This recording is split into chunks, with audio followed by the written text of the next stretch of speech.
Hello everyone, welcome back to the channel. और आज हम लोग बात करेंगे ज्योग्राफी के चैप्टर की, mineral and energy resources. Reason ये इस चैप्टर लाने का इसलिए है क्योंकि ये इस साल के सिलेबस में जो 2022-23 का सिलेबस 10th का दिया हुआ है सीबीएसई ने, तो उसमें क्या है कि इसमें से कुछ पर्टिकुलर चीज़ें पढ़नी है, सारी चीज़ें नहीं पढ़नी है, तो उसके हिसाब से हम देखेंगे। सबसे पहले सिलेबस ही एक बार देख लेते हैं। तो ये जो है सीबीएसई का ऑफिशियल सिलेबस है, इसमें दे रखा है सारा कुछ। तो इसमें जब हम ज्योग्राफी का पोर्शन देखते हैं, जो 10th का ज्योग्राफी का पोर्शन दे रखा है, तो उसमें कुछ पर्टिकुलर चीज़ें हैं उस चैप्टर से रिलेटेड जिसको हमको पढ़ना है। तो एक्चुअली में यहाँ पर ये दे रखा है, क्या मिनरल एंड एनर्जी रिसोर्सेज में देखेंगे तो जो मेन चीज़ इसने दे रखा है वो क्या क्या है। पहला, व्हाट इज़ मिनरल, फिर मोड ऑफ अकरेंस पढ़ना है, फिर फेरस और नॉन फेरस पढ़ना है। इसके अलावा नॉन मेटालिक और मेटालिक है रॉक मिनरल्स। इसके अलावा कंजर्वेशन ऑफ मिनरल्स। बाकी जो दूसरी चीज़ है इसमें वो है एनर्जी रिसोर्सेज के बारे में, तो ये देखेंगे कन्वेंशनल और नॉन कन्वेंशनल का, साथ साथ उसका कंजर्वेशन देखेंगे। बाकी इससे मैप रिलेटेड चीज़ होता है, तो मैप तो मैं एक सेपरेट वीडियो में सारे ही मैप का काम करा दूंगा। मैप के अंदर भी कुछ प्लेसेस आइडेंटिफाई करने होते हैं। इस वाले वीडियो में हम लोग डायरेक्ट बस इन चीज़ों के बारे में देखेंगे क्योंकि टाइम कम है और पढ़ना ज़्यादा है, तो हम लोग वही चीज़ें पढ़ेंगे जो काम की है। तो फटाफट शुरू कर लेते हैं अपना चैप्टर यहाँ पे, मिनरल एंड एनर्जी रिसोर्सेज। तो एक्चुअली स्टार्टिंग में ऐसा अपने काम का कुछ है नहीं, बस एक कह सकते हैं कि एक बच्चा है, वो एक जगह गुवाहाटी जाता है अपने फादर के साथ, तो उनसे पूछता है कि यहाँ पर किचन चल क्यों रहा है, या फिर उसको कुछ ऐसी चीज़ें दिखती हैं जो ऑड लगती हैं। एक्चुअली में वो ट्रेन चल रही होती है और इसको लगता है कि वो घर है और घर चल रहा है, तो उसके फादर बताते हैं कि नहीं, वो एक मेटल से बना हुआ डब्बा है जिसको हम ट्रेन कहते हैं और वो चलता है। तो ये बस एग्जाम्पल के लिए है ताकि क्यूरोसिटी जग सके। एक और चीज़ यहाँ पे दिए रखा है, वो है टूथपेस्ट के बारे में। तो यहाँ पर क्या है ना कि टूथपेस्ट के अंदर सोचो कि हमें तो लगता होगा कि क्या क्या ही पड़ा होगा, देखो उसमें क्या क्या पड़ रखा है। सिलिका है, लाइमस्टोन है, एल्युमिनियम है, उसके अलावा एल्युमिनियम ऑक्साइड हो गया, वेरियस फॉस्फेट्स, मिनरल्स, तो बहुत सारी चीज़ें हैं। फ्लोराइड, फ्लोराइड जानते ही हो, फ्लोरीन से फ्लोराइड बन रहा है। तो कैविटीज़ यानी खोखलापन होता है ना दांतों में, उनको कम करने के लिए वो फ्लोराइड का यूज़ किया जाता है। बाकी और भी बहुत सारे मेटल मिनरल्स हैं। तो एक्चुअली क्या है कि मिनरल्स के बिना हमारी लाइफ जो है वो अधूरी है। यहाँ पर एक फैक्ट और देखा जाए यहाँ पर, तो कहीं ना कहीं मिनरल्स जो हैं वो मेटालिक नॉन मेटालिक जो भी हो, हम लोगों के बॉडी के अंदर भी बहुत सारे मिनरल्स अवेलेबल मौजूद हैं। जिसमें से क्या है कि जितना भी हम खाना वाना खाते हैं, जितना भी पानी पी लें, खाना खा लें, एक देखते हो ना मिनरल वाटर आता है, हाँ बिस्लरी वाला, वो ऊँट वाला जो ऐड आता है, भाया ऊँट हैं गधे नहीं। तो हाँ वही।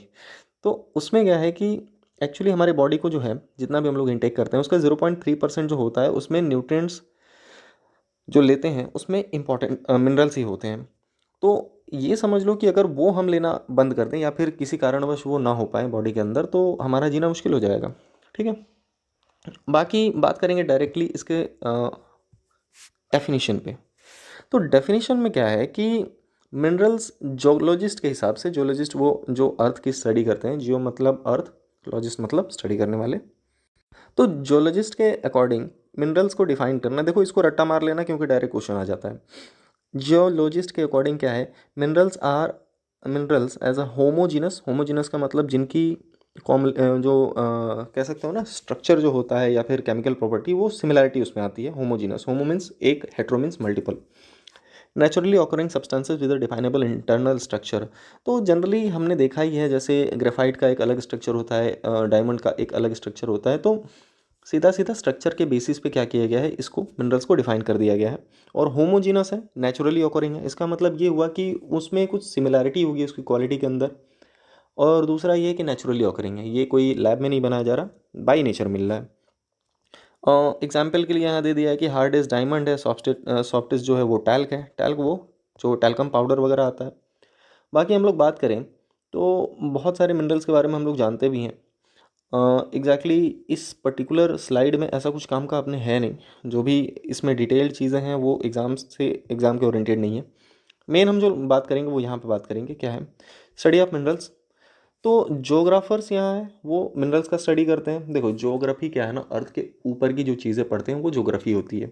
लेकिन जियोलॉजी जो होती है ना, वो जनरली क्या होता है कि हम लोग उसके पास्ट के बारे में पढ़ते हैं कि डेवलप कैसे हुआ था। वो उस एरिया में जो भी चीज़ें हैं वो डेवलप कैसे हुई, कितनी पुरानी है, इसमें क्या क्या कंटेंट है। जबकि ज्योग्राफी हम ऊपर से ही देखने की कोशिश करते हैं, हाँ यहाँ पे लेक है, यहाँ पे पहाड़ है, यहाँ पे ये नदियाँ हैं, यहाँ पर क्या है। तो थोड़ा सा इसमें फ़र्क है। बाकी एक चीज़ बात करें तो मिनरल्स ऑकर कैसे होते हैं, मतलब कैसे पाए जाते हैं। तो mode of occurrence of minerals जो है, तो वो यहाँ पर एक्चुअली जो होता है ना, वो दो टाइप से पाए जाते हैं। एक तो यहाँ पे दे रखा है इसने, यहाँ पर ये है कि मिनरल्स जो होते हैं वो इग्नियस एंड मेटामॉर्फिक रॉक्स जो होते हैं। अब इग्नियस और मेटामॉर्फिक रॉक्स क्या है, तो जब ज्वालामुखी ब्लास्ट होता है ना, तो इसमें से जो लावा निकल करके नीचे सेटल डाउन हो जाता है और ठंडा हो जाता है। ये जब रॉक का शक्ल लेता है, रॉक का रूप लेता है, तो वो इग्नियस हो जाता है। इसके अंदर भी बहुत सारे मिनरल्स पाए जाते हैं। मेटामॉर्फिक रॉक क्या है कि ज़मीन के अंदर ही बहुत ज़्यादा पक जाए, कोई पक जाए का मतलब वो मोल्टेन फॉर्म में होता है, धीरे धीरे वो हाई प्रेशर की वजह से क्या होता है कि उसके अंदर ही जम जाता है। तो मेटामॉर्फिक रॉक हायर प्रेशर और हायर हीट में बनते हैं। इन्हीं रॉक्स के बीच बीच में मिनरल्स पाए जाते हैं। इसके अलावा अगर बात की जाए ऑकरेंस की, उसमें भी कहाँ अंदर, तो वहाँ पर जो पर्टिकुलर प्लेस पे पाए जाते हैं उन प्लेसेस को वेन्स या लोड्स कहा जाता है। तो वेन्स का मतलब तो हम लोग को पता है, नस होती है बॉडी के अंदर। तो मान लो एक पहाड़ का टुकड़ा है, तो इसमें मिनरल जो है ऐसे ऐसे बीच बीच में ऐसे ऐसे कहीं कहीं पाया जाएगा। ऐसा नहीं है कि पूरा यहाँ पे गुच्छा ही बैठा हुआ है। तो वेन्स का मतलब ये हुआ कि कहीं पर भी इस टाइप से लाइक पतले पतले उसमें जो स्पेसेस होंगे उसमें पाया जाएगा। जबकि वहीं पे लोड्स में भी पाया जाता है। तो लोड्स का मतलब ये है कि देखो पहाड़ या फिर कहीं पे नीचे ऐसे माइन है, तो यहाँ पर बहुत सारा पूरा मतलब एक साथ इकट्ठा टाइप का मिलेगा। अब ऐसा नहीं है कि पूरा एक बड़ा सा लोहे का टुकड़ा मिल जाएगा, ऐसा नहीं है। आगे पढ़ेंगे वो स्लरी फॉर्म में मिलता है या फिर पूरा मिट्टी मिक्स उसके साथ रहती है। दूसरा बात की जाए तो दूसरा मिनरल्स कैसे मिलते हैं, तो बेड्स या लेयर्स, वो भी कैसे, सेडिमेंट्री रॉक्स में। तो सेडिमेंटेशन सबको पता है, जब नदियाँ बहती हैं तो अपने साथ कुछ मटेरियल लेकर के आती हैं और उसके बीच में पेबल्स वगैरह भी होते हैं। तो उसके साथ क्या होता है कि जहाँ पर उसका स्लोप कम होता है वहाँ पर उस चीज़ को वो सेटल डाउन कर देता है और बाकी पानी आगे बढ़ जाता है। तो यही सेडिमेंटेशन का प्रोसेस है। जहाँ पर वो इकट्ठा कर रहा है ना, तो इस पर्टिकुलर प्लेस में क्या होता है कि यहाँ पर भी मिनरल्स काफ़ी ज़्यादा इकट्ठा हो जाते हैं। ऐसे मिनरल्स जो घुल नहीं सकते पानी के अंदर, वो यहीं पे इकट्ठा हो जाते हैं। तो रिवर बेड में हो सकता है या फिर सेडिमेंट्स, मान लो पत्थर जो है वो अलग अलग लेयर पे हो गया, तो इसमें भी बीच बीच में कहीं कहीं पे मिनरल्स पाए जाते हैं। बाकी इसके अलावा और क्या हो सकता है, तो इवोपोरेशन के थ्रू भी मिनरल्स पाए जाते हैं। अब इसका एग्जांपल ये है कि मान लो कहीं एक प्लेस है, कोई वहाँ पे मिट्टी है। अब इस मिट्टी में धूप के वजह से एक पर्टिकुलर टाइप का कोई मिनरल है वो उड़ जाता है, लाइक जैसे कुछ ऐसी चीज़ें होती हैं। हम लोग घरों में ये कपूर वगैरह यूज़ करते हैं ना, तो उसको थोड़ा सा गर्मी मिले तो मेल्ट होकर वो गायब हो जाएगा। तो इसमें क्या होता है कि एक मिनरल जैसे ही गायब होगा दूसरा वाला यहाँ पे बच जाएगा वैसे ही। तो कुछ फॉस्फेट वगैरह यहाँ पे मिलते हैं इवापोरेशन के थ्रू। यहाँ पर लिखा हुआ है जिप्सम है, पोटाश सॉल्ट है, सोडियम सॉल्ट है। सोडियम सॉल्ट पता ही है, हम लोग उससे निकाल लेते हैं, समंदर के पानी को इवापोरेट करा के निकाल लेते हैं, नीचे वही सोडियम बच जाता है। तो कुल मिलाकर के ये अलग अलग टाइप थे जिससे मिनरल्स को निकाला जाता था। एक और चीज़ है, वो क्या है, residual mass of weathered material. अब वेदर्ड यहाँ पे जो वर्ड लिखा है ना, ये वाला, ये होता क्या है एक्चुअली में, क्या है कि जो सॉइल हम लोग की फॉर्मेशन होती है, सॉइल का कोई भी रॉक है, इस रॉक के ऊपर क्या होता है कि सनलाइट पड़ती है हज़ारों लाखों साल और बारिश भी होती रहती है। तो एक कोई सी भी हार्ड मटेरियल की प्रॉपर्टी ये होती है ना कि उसको हीट करो और हीट करने के बाद कूल करो, तो उसमें क्रैक्स आने लगते हैं। जैसे पहले के ज़माने में क्या होता था कि जो बल्ब आता था फिलामेंट वाला, ये जल रहा है और इस बल्ब के ऊपर अचानक से कोई पानी वानी गिर जाता था ना, तो ये बल्ब तुरंत क्रैक हो जाता था। क्योंकि जल रहा है तो एक्सपेंशन हो रहा है इसके मटेरियल में, और अचानक से पानी गिरा तो ये क्या होगा, टूट जाएगा ना। तो वही हाल है। तो वेदरिंग जब होती है ना, तो उसका जो रेसिडुअल मास होता है, लाइक एक पत्थर है वेदर्ड, यानी कुछ इसमें से टूटता फूटता गया, लास्ट में जो बच गया ये भी एक मिनरल ही होता है, क्योंकि जनरली इसके ऊपर असर कम पड़ा है और बाकी मटेरियल के ऊपर असर ज़्यादा पड़ा है, तो ऐसे भी निकलता है। बाकी बात की जाए क्लासिफिकेशन की, तो ये भी याद करो, याद रख लो, क्योंकि इससे क्वेश्चन डायरेक्ट पूछा जा सकता है एग्जाम्पल के तौर पे। तो मिनरल्स को क्लासीफाई किया गया है मेटालिक, नॉन मेटालिक और एनर्जी। मेटालिक की बात करें तो मेटालिक के अंदर भी मल्टीपल क्लासिफिकेशंस हैं, लेकिन ये क्लासिफिकेशन तुमसे कोई नहीं पूछेगा। क्लासिफिकेशन मेन तुमसे यही पूछा जाएगा, मेटालिक, नॉन मेटालिक और एनर्जी, यानी तीन मेन क्लासिफिकेशन। अब मेटालिक के अंदर भी क्या है कि इसमें है फेरस, नॉन फेरस और प्रेशियस। सबसे पहले प्रेशियस को निपटा देते हैं। प्रेशियस सबको पता है, सोने चांदी, आजकल उसी का तो ज़माना है। तो जो भी प्रीशियस मेटल्स हैं, गोल्ड, सिल्वर, प्लैटिनम, डायमंड इसमें नहीं लिखना। डायमंड जो है वो मेटालिक वाले में नहीं आएगा, नॉन मेटालिक में आएगा। ये बात याद रहे, क्योंकि डायमंड पूरी तरीके से कार्बन का बना होता है, कार्बन एक नॉन मेटल है। बाकी बात करें नॉन फेरस की, तो नॉन फेरस में देख लो कॉपर, लेड, टिन, बॉक्साइट, ये सारी चीज़ें। बॉक्साइट एल्युमिनियम का और है। फेरस की बात करें तो इसमें आयरन से रिलेटेड जो चीज़ होती है, लाइक आयरन और है, मैंगनीज, निकल, कोबाल्ट। तो ये एग्जाम्पल्स याद होने चाहिए। एनर्जी रिसोर्सेज सबको पता है, coal, petroleum, natural gas. Non metallic की बात करें तो ये थोड़ा सा कंफ्यूजिंग होता है, क्योंकि इसमें केमिकल टाइप के नेम आते हैं, mica, salt, potash, sulphur, granite, limestone, marble, sandstone. ये सभी के सभी जो हैं, इनमें कोई मेटल टाइप की चीज़ नहीं मिलती है, ठीक है। इसको फोड़ोगे ऐसे तो मिट्टी टाइप का बन जाएगा। जबकि ये जो मटेरियल्स हैं, इनको फोड़ोगे तो मिट्टी टाइप का नहीं बनेगा, वो चपटा हो जाएगा या फिर उसका शेप बदल जाएगा, पर वो फूटेगा नहीं, ठीक है। बाकी चूंकि ये एक रिवीजन वीडियो है तो इसमें बहुत डिटेल में नहीं जाएंगे। बात करते हैं फटाक से फेरस मिनरल्स की। तो इसमें सबसे बड़ा नाम आता है आयरन का। आयरन जो निकाला जाता है वो आयरन ओर से निकाला जाता है। और समझ लो कि पूरे इंडस्ट्री जो है, हैवी इंडस्ट्री, उसमें से अबाउट 3/4 तो इसी का है। मतलब अगर 1 क्विंटल यूज़ हो रहा है तो 75 किलो तो आयरन से ही रिलेटेड चीज़ें यूज़ कर रहे हैं। और मेनली क्या है कि आयरन के जो बेल्ट हैं, पहले तो आयरन भी अलग अलग टाइप के होते हैं। तो पहले ये भी समझ लेते हैं। इसमें एक तो है मैग्नेटाइट, जिसमें जो आयरन का कंटेंट है वो कितना है, 70%। तो ये सबसे ज़्यादा आयरन कंटेंट वाला है। क्वेश्चन एक ये बन सकता है कि हाईएस्ट आयरन कंटेंट किस में पाया जाता है, तो मैग्नेटाइट में। सेकंड जो चीज़ होगी वो होगी हेमाटाइट। हेमाटाइट जो है ये ज़्यादातर यूज़ होता है, ये मीडियम वाला है। इसमें जो आयरन कंटेंट होता है वो कितना है, तो यहाँ पर कहाँ कहाँ कहाँ कहाँ गया, यहाँ पर, यहाँ है, अरे यहीं तो है। 50 to 60% पाया जाता है मैग्नेटाइट के अंदर, हेमाटाइट के अंदर, सॉरी। तो ये क्या है कि इसको ज़्यादा यूज़ किया जाता है, ये कॉमनली मिल जाता है। बाकी मैग्नेटाइट हमने देख लिया, मैग्नेटाइट में आयरन कंटेंट सबसे ज़्यादा है। और मोस्टली बात की जाए आयरन पाया किस एरिया में जाता है, तो एंटायर प्रोडक्शन ऑफ आयरन जो है वो उड़ीसा, छत्तीसगढ़, कर्नाटका, झारखंड और बाकी रिमेनिंग 30% है। यानी समझ लो कि इंडिया के अंदर, ये अपना इंडिया है, थोड़ा सा गड़बड़ भी बन सकता है, चलो कोई बात नहीं, मैम नंबर घुस गए। ये जो पर्टिकुलर बेल्ट है ना, इस बेल्ट के आसपास आयरन की जो प्रोडक्शन है वो सबसे ज़्यादा होती है, क्योंकि मेनली इसके जो माइंस हैं वो इसी के आसपास हैं। बाकी आगे फटाक से आगे बढ़ जाएं तो यहाँ पर क्या है कि इंडिया के अंदर मिनरल्स काफ़ी ज़्यादा हैं। मिनरल्स, बहुत सारे मिनरल्स अपने यहाँ पाए जाते हैं, तो हमारे पास रिज़र्व ठीक ठाक है। बस कुछ ऐसे मिनरल्स हैं जैसे कॉपर हुआ, तो उसके रिज़र्व थोड़े कम हैं, तो वो हमें बाहर से इंपोर्ट भी कराना पड़ता है। तो बाकी आयरन के बाद जो अगला नंबर है वो है मैंगनीज़ का। मैंगनीज़ की बात करें तो मैंगनीज़ जो है यहाँ पर दिया गया है। मैंगनीज़ का मेनली जो इस्तेमाल होता है वो किस चीज़ के लिए होता है, तो स्टील के मैन्युफैक्चरिंग में और फेरो मैंगनीज़ के एलॉय एलॉय जो बनते हैं ना, देखोगे एलॉय व्हील वगैरह आता है, इन सब के इस्तेमाल में किया जाता है, इस मैन्युफैक्चरिंग में इस्तेमाल किया जाता है। एक एग्जांपल के लिए यहाँ दिया हुआ है कि 10 किलो मैंगनीज़ जो है वो मैन्युफैक्चरिंग स्टील, अगर 1 टन का स्टील बनाना है, 1000 किलो के आसपास होता है 1 टन, तो 10 किलो मैंगनीज़ उसमें लगाया जाता है। और सिंपली समझ लो कि एक ऐसा मटेरियल जो उसमें मिक्स किया जाता है। बाकी मैंगनीज़ का और भी इस्तेमाल यहाँ देख सकते हैं, ब्लीचिंग पाउडर, इंसेक्टिसाइड और पेंट्स बनाने के लिए यूज़ किया जाता है। बात की जाए मैंगनीज़ के डिस्ट्रीब्यूशन की, तो यहाँ पर क्या है, जो स्टेट सबसे ज़्यादा मैंगनीज़ का प्रोडक्शन करता है वो है मध्य प्रदेश, उसके बाद महाराष्ट्र। तो हमें बस मध्य प्रदेश ही याद रखना है कि मैक्सिमम प्रोडक्शन जो मैंगनीज़ का होता है। बाकी वो थोड़ा सा मिसअंडरस्टैंडिंग की वजह से मैंने मैंगनीज़ पे कूद गया। आयरन की अभी बात बाकी है। आयरन में क्या है कि उड़ीसा झारखंड बेल्ट, सबसे ज़्यादा जो आयरन पाया जाएगा वो यहीं पे पाया जाएगा, उड़ीसा और झारखंड वाले एरिया में।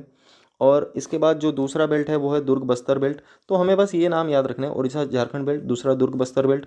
और इसके बाद से और भी नीचे है, वो है बलारी, चित्रदुर्गा, चिक्कमंगलुरु। और इसके बाद, हाँ नाम उठपटांग है, मैं क्या ही करूँ। उसके बाद महाराष्ट्र, गोवा बेल्ट। तो अगर हम मैप की बात करें ना, तो ये तकरीबन यहाँ पर पाया जा रहा है और यहाँ पर पाया जा रहा है, तो इस हिसाब से आयरन मिल रहा है। बाकी आयरन का यूज़ जानते ही हो, बहुत ज़्यादा है, हैवी इंडस्ट्रीज़ में यूज़ किया जाता है। मैंगनीज़ का हमने देख ही लिया। मैंगनीज़ के बाद बात करें नॉन फेरस मिनरल्स की, तो नॉन फेरस के अंदर क्या है, India's reserve and production of non ferrous minerals not very satisfactory, दे दिया ना यहीं पे, अभी बोला था मैंने।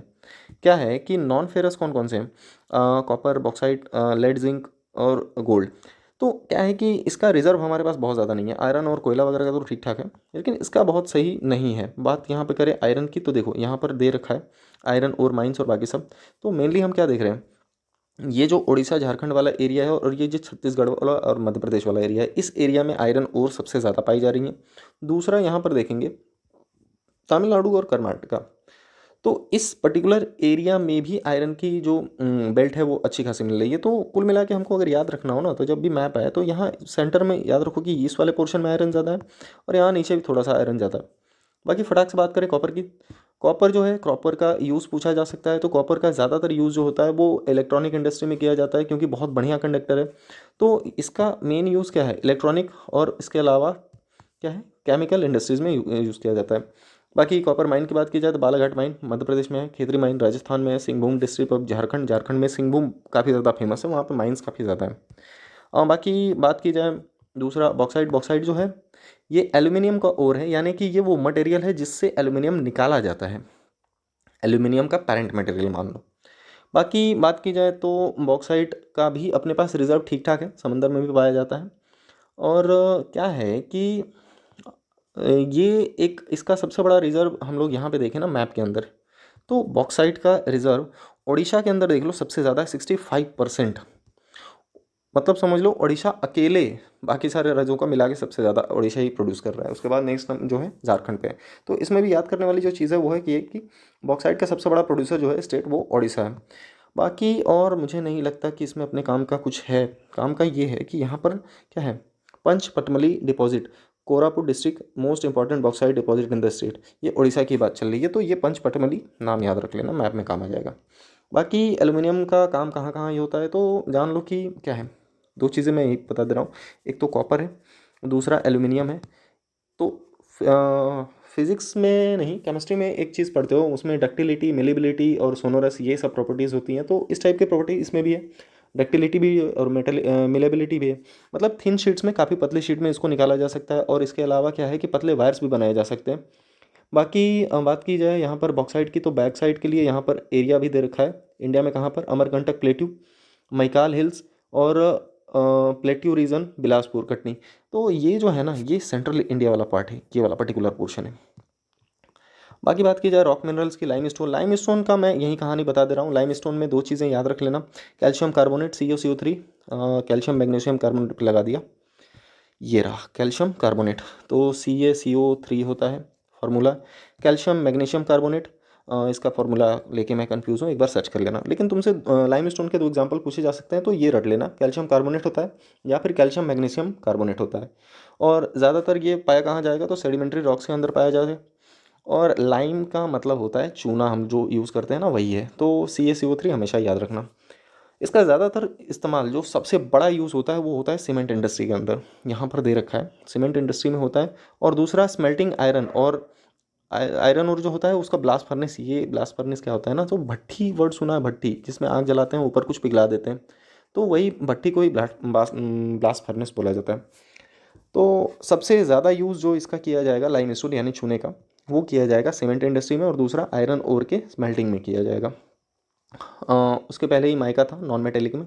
माइका भी क्या है, माइका का इस्तेमाल जो होता है, माइका के बारे में बहुत ज़्यादा नहीं पूछा जाएगा। माइका का इस्तेमाल जो होता है वो इलेक्ट्रॉनिक इंडस्ट्री में होता है, क्योंकि इसके काफ़ी सारे पतले थिन शीट्स बनाए जा सकते हैं, और इसको एक के ऊपर एक करके लेयर बना दिए जाते हैं। तो माइका का जो यूज़ होता है वो इलेक्ट्रॉनिक इंडस्ट्री में ज़्यादा होता है।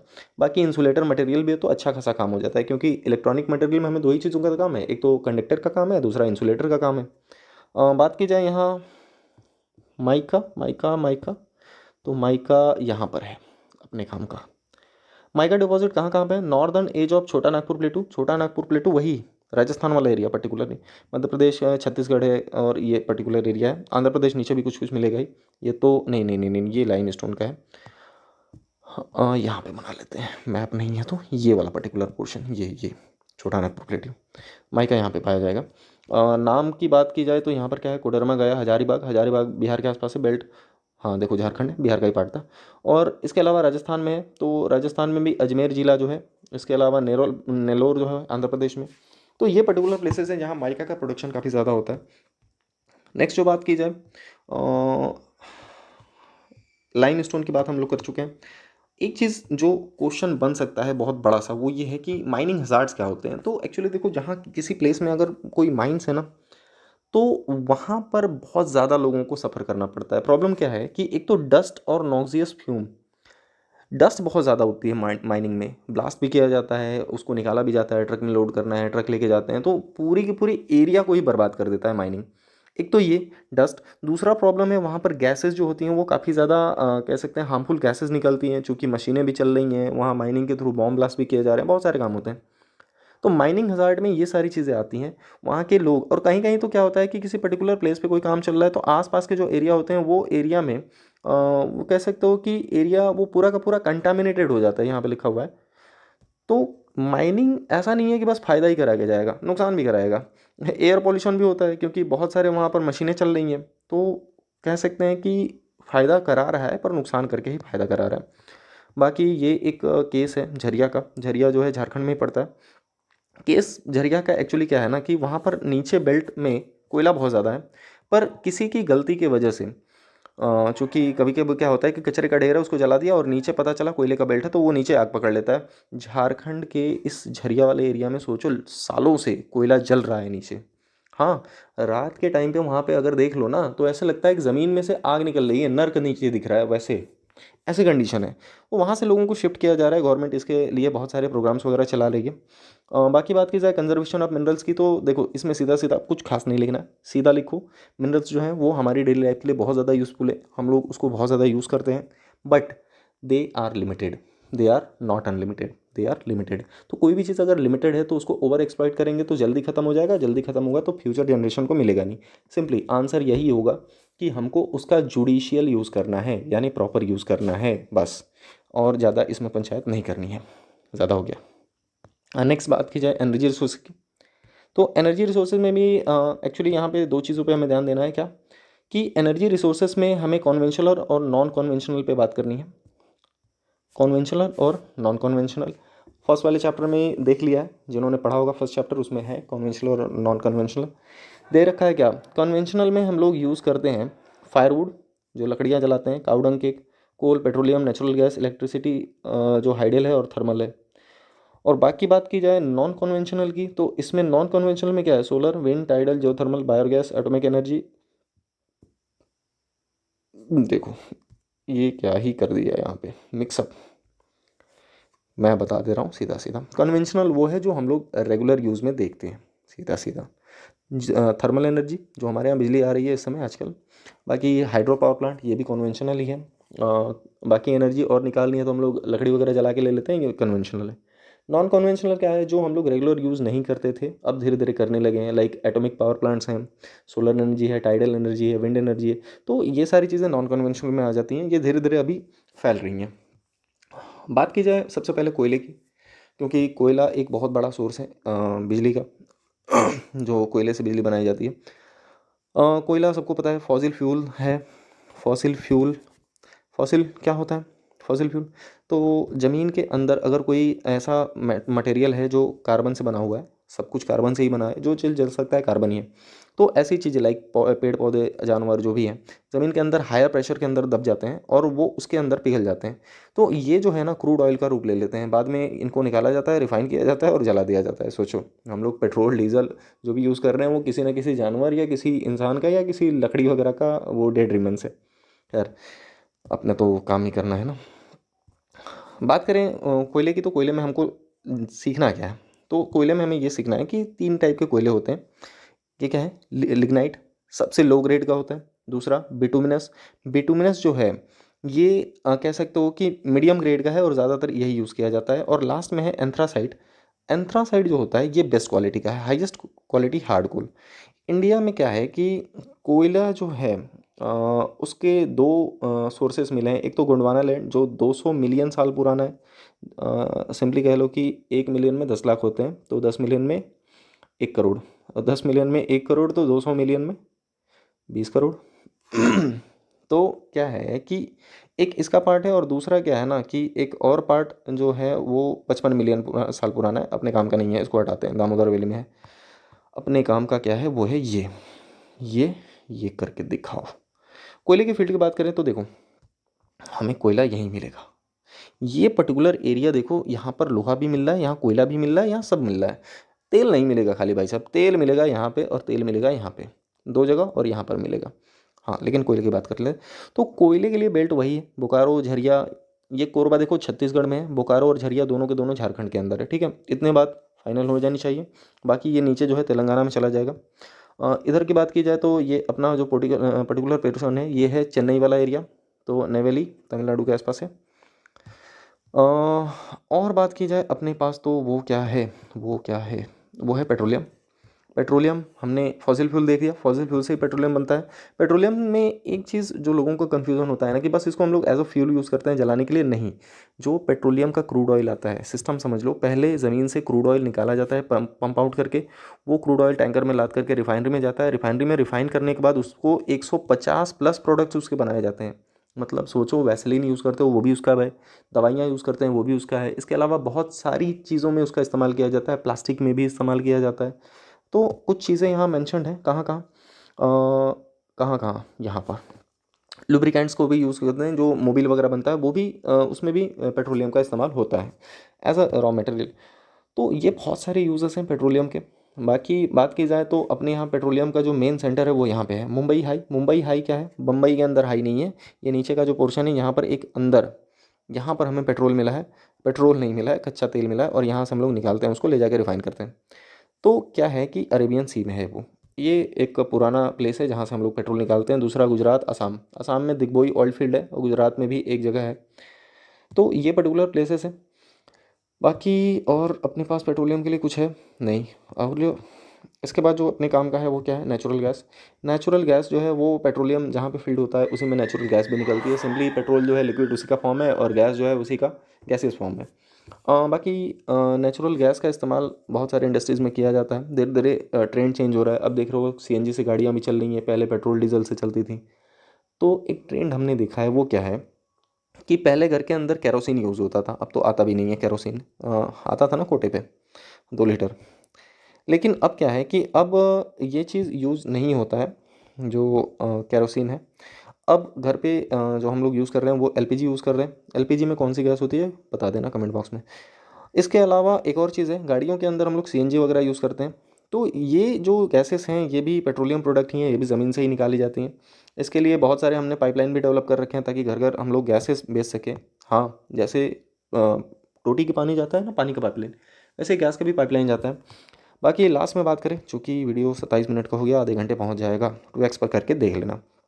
लास्ट में बात करें इलेक्ट्रिसिटी की। इलेक्ट्रिसिटी में थोड़ा सा समझना ये पड़ेगा कि अलग अलग टाइप से इलेक्ट्रिसिटी जनरेट की जाती है। अब अलग अलग टाइप में क्या क्या है, यहाँ है। हाइड्रो इलेक्ट्रिसिटी, बात समझ लो ध्यान से। कोई भी नदी है ऐसे फ्लो जा रही है, इसका पानी बह रहा है, यहाँ हम क्या करें, बीच में एक डैम बना दें और डैम बना के इस पानी को रोक दें। अब क्या होगा, इधर पानी नहीं है, गड्ढा हो जाएगा, इधर पानी का प्रेशर ज़्यादा है, मिट गया। देखो, नदी ऐसे थी और यहाँ डैम बना दिया, तो क्या होता है कि पानी जब यहाँ हाई प्रेशर से इधर मूव करेगा ना, उस डैम के बाद यानी बंधे के बाद, तो यहाँ बीच में हम लोग मोटर लगा के उसमें पंखी लगा देंगे। अब वो पंखी को घुमाएगा, और पंखी घुमाएगा तो मोटर से क्या होता है, वो बिजली जनरेट होता है, उस बिजली को हम लोग अपने काम में यूज़ कर लेते हैं। ये होता है हाइड्रो इलेक्ट्रिसिटी। बाकी अपने पास हाइड्रो इलेक्ट्रिक पावर प्रोजेक्ट्स भी काफ़ी सारे हैं अपने पास। भाखरा नागल यहाँ पे मैंशनड है, दामोदर वैली प्रोजेक्ट भी है अपने पास, इसका कोपी हाइडल प्रोजेक्ट है। बाकी बात की जाए थर्मल इलेक्ट्रिसिटी की, तो समझ लो कि इस देश के अंदर सबसे ज़्यादा इस्तेमाल इसी का किया जा रहा है। थर्मल इलेक्ट्रिसिटी कुछ भी नहीं है, यहाँ पर भी मोटरें घुमाएंगे, लेकिन मोटर अलग तरीके से घुमाएंगे। घुमाएंगे कैसे, यहाँ मोटर है, मोटर के अंदर टरबाइन है, इसका बड़ा बड़ा यहाँ पर ब्लेड है। इसको घुमाने के लिए हम लोग यूज़ करते हैं एक पाइप का, उस पाइप के अंदर भाप होती है हाई प्रेशर में, और वो भाप बनती कैसे है, तो वो भाप बनती है, एक बड़े से टीने में पानी डाल दो और इसको नीचे कोयला जला के गर्म कर दो। भाई साहब यही सिस्टम है, ये चलेगा, इसमें से बिजली पैदा होगी, घर आ जाएगी। हमारे यहाँ जनरली वही आती है, पूरे इंडिया में सबसे ज़्यादा प्रोडक्शन इसी से होता है। बाकी ये क्या है, ये न्यूक्लियर और थर्मल पावर प्लांट्स हैं, इसके लिए हम लोग अलग से एक वीडियो बनाएंगे, ये वीडियो हो जाएगा लंबा। नॉन कन्वेंशनल की बात करें तो नॉन कन्वेंशनल में एक चीज़ होगा, एक चीज़ जो याद करनी है वो क्या है कि एक होता नहीं है, बनाया गया है, इंडिया उसका लीडर बना है, वो है इंटरनेशनल सोलर अलायंस, ISA। इसके बारे में थोड़ा रिसर्च कर लेना, पढ़ लेना। हरियाणा में इसका सेंटर बना दिया, नहीं नोएडा में, आई थिंक नोएडा या हरियाणा में सेंटर बनाया गया, एक बार चेक कर लेना। बाकी बात की जाए नॉन कन्वेंशनल में क्या है, तो न्यूक्लियर या एटॉमिक एनर्जी है। ये देखो अपने पास जो न्यूक्लियर पावर प्लांट्स होते हैं, हाँ वही नागासाकी और हिरोशिमा पे जो बॉम्ब गिराया था, उसमें जो न्यूक्लियर काम कर रहा था वो न्यूक्लियर फिशन पे काम कर रहा था, फिजन रिएक्शन। फिजन का मतलब स्प्लिट अप होता है, टूट जाना। एक बड़ा न्यूक्लियस है वो टूट जाता है कई हिस्सों में, 3 हिस्सों में टूटता है जनरली। तो इसमें क्या है कि न्यूक्लियर फिशन पे काम करता है। इससे एनर्जी रिलीज़ होती है। कोई भी बड़ा एक न्यूक्लियस है, उसको तोड़ेंगे, एटॉमिक जो होता है एनर्जी उससे रिलीज़ होगी, हीट रिलीज़ होगा। उसी हीट से हम लोग पानी गर्म करेंगे, वो पानी का वही वाला सेम सिस्टम मोटर पे ले जाके चला देंगे, मोटर चल जाएगा। तो ये है न्यूक्लियर वाला। सोलर एनर्जी सबको पता है, फोटोवोल्टिक सेल्स का इस्तेमाल करते हैं, हमारे यहाँ जानते ही हो ना, बड़े बड़े सोलर पैनल लगे हैं भाई साहब। तो ये क्या करता है, ये इकलौता ऐसा मेथड है जिसमें हम लोग मोटर को नहीं घुमा रहे हैं, डायरेक्ट जो हीट एनर्जी सन की आ रही है उसको कन्वर्ट कर दे रहे हैं इलेक्ट्रिकल एनर्जी में। तो ये थोड़ा सा अलग है, और इसमें कोई कह सकते हो कि वो भी नहीं है, पॉल्यूशन भी नहीं है। हाइड्रो इलेक्ट्रिसिटी में भी नहीं था, लेकिन थर्मल में सबसे ज़्यादा था। कोयला जला रहे हो तो निकलेगा ही उससे कचरा। बाकी सोलर एनर्जी जो है इसका इस्तेमाल धीरे धीरे बढ़ रहा है। एक और चीज़ यहाँ पे है विंड पावर, विंड मिल्स चलती हैं, इसके बारे में बताने की ज़रूरत नहीं है। इसमें भी सेम प्रोसेस है, यहाँ पे दिया हुआ है। यहाँ बड़ा सा मोटर लगा रहेगा और ये चलेगा तो मोटर से इलेक्ट्रिसिटी जनरेट होगी। ये एरियाज़ इसके देख लेना, क्योंकि वीडियो लंबा हो रहा है तो मैं इसको जल्दी ख़त्म करना चाहता हूँ। बायोगैस की बात करें, बायोगैस में क्या है, तो हम लोग जो वो सड़ता है ना, कोई भी चीज़ होती है वो जब सड़ती है तो उसमें से गैस निकलती है। वो गैस जो होती है वो फ्लेमेबल गैस होती है। तो हम लोग क्या करते हैं कि जो हमारे पास ऑर्गेनिक मटेरियल है इसको एक पिट में डाल देते हैं। यहाँ पिट वाला फोटो होना चाहिए, ये रहा बायोगैस प्लांट। इस पिट के अंदर वो चीज़ें डालते हैं जो सड़ने वाली हैं, और ये जब सड़ता है ना तो ये पिट पैक होता है, इसके अंदर से गैस निकलता है और उस गैस को पाइप के थ्रू हम लोग ले जाते हैं और गैस जल सकती है। तो इससे भी बहुत सारे काम किए जा सकते हैं। बाकी बात की जाए टाइडल एनर्जी की, तो टाइडल एनर्जी का इस्तेमाल दो तरीक़ों से होता है। एक तो ये है कि मान लो समंदर है, समंदर में वेव्स आती रहती हैं, कभी लहरें ऊंची होंगी कभी नीची होंगी, तो यहाँ से एक रास्ता बना करके अंदर हम लोग एक बड़ा सा एरिया कवर कर लेते हैं। हाई टाइड आता है, पानी यहाँ आता है, हम लोग रोक देते हैं, और उसके बाद से इसी पानी को पतले रास्ते से निकालते हैं ताकि ये हाई प्रेशर में निकल जाए। तो इसमें बीच में मोटर लगा देंगे, चल जाएगा। एक तो ये है। दूसरा ये है कि समंदर के अंदर कुछ ऐसे हम लोगों ने मशीन बना रखी है कि उसका बड़ा सा व्हील होता है। ये पानी जब वेव फॉर्म में जाता है तो ये व्हील घूमता है, और व्हील घूमेगा तो यहाँ पर भी मोटर लगा होगा, इससे एनर्जी निकल के जाएगी बिजली की। तो ये हो गया। फिर अपने पास जियो थर्मल एनर्जी है। जियो थर्मल एनर्जी भी यहीं पे बता दे रहे हैं। अर्थ सबको पता है, अर्थ के बीच में टेम्परेचर बहुत ज़्यादा है, तो इस टेम्परेचर की वजह से क्या होता है कि अर्थ के कुछ ऐसे प्लेसेस हैं लाइक पहाड़ी क्षेत्र, जहाँ पर पानी है वो काफ़ी नीचे है, और वहाँ पर पानी देखोगे ना तो ऊपर से ही दिखेगा पानी उबल रहा है। तो पानी ही तो उबालना था अपना, सारे के सारे जगह पानी ही तो उबाल रहे हैं। तो भाई पानी उबल रहा है, उसका जो स्टीम निकल रहा है भाप, उस भाप को हम लोग क्या करेंगे, पाइप के अंदर कलेक्ट करके और मोटर के ऊपर डाल देंगे, फिर चलाएंगे मोटर, चल जाएगा, बिजली बन गई। भाई कितना बिजली बना रहे हो। लास्ट में बच गया कंजर्वेशन ऑफ एनर्जी। जो इसमें क्वेश्चन पूछता है ना, सबसे ज़्यादा ये पूछता है कि एनर्जी को कंजर्व कैसे करें। तो अलग अलग मेथड्स हो सकते हैं। एक चीज़ हम लोग कर सकते हैं ये कि थर्मल एनर्जी जो हम लोग यूज़ करते हैं कोयला जला के, उसको हटा करके हम लोग सोलर एनर्जी या विंड एनर्जी या हाइड्रो इलेक्ट्रिक एनर्जी पे शिफ्ट हो सकते हैं, ताकि पॉल्यूशन नहीं हो। और बाकी जो हमारे पास फॉसिल फ्यूल हैं, जो कोयला, पेट्रोलियम, ये सारी चीज़ें ज़मीन के अंदर हैं, ये जो हैं वो लिमिटेड सप्लाई में हैं। तो लिमिटेड सप्लाई में है तो इसका जुडिशली यूज़ किया जाए, ज़्यादा यूज़ ओवर यूज़ ना किया जाए। ज़्यादा बाइक पे बैठ के हुई हुई नहीं करो। काम लगे मार्केट का तो जा सकते हो, लेकिन ऐसे फालतू में यूज़ करना सही नहीं है। इलेक्ट्रिसिटी बचाओ, बिजली बचाओ, और पैसा भी बचा लो, ठीक है। और वीडियो काफ़ी लंबा हो गया तो उसके लिए सॉरी, लेकिन पूरा कंप्लीट हो गया, ठीक है। तो बाय बाय, थैंक यू, और कीप वॉचिंग, कीप लर्निंग।